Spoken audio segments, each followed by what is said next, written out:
Lord Billy Moria, the Indian-born entrepreneur behind Cobra Beer, told me in an interview for another programme a few days ago that he had expected visa liberalisation to be on the table at the time of David Cameron, the former British Prime Minister's visit. And even what you've been offered now by the British is not as good as they gave to the Chinese, and they're putting conditions on it. Do you not feel a bit insulted by that? Well, I think these are considerations which the Indian industry have been briefing us on and feeling very let down.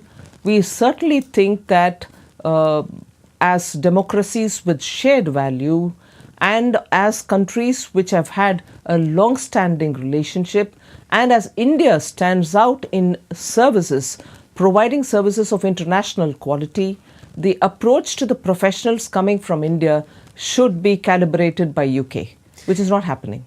Indeed, and we've seen the effect certainly with student numbers, which have halved to 20,000 in 5 years. So perhaps that's understandable why you regard that as a kind of a deterioration of what had existed before. The British Foreign Secretary, Boris Johnson, I don't know if you've had an opportunity to meet him yet, but he often has a colourful turn of phrase.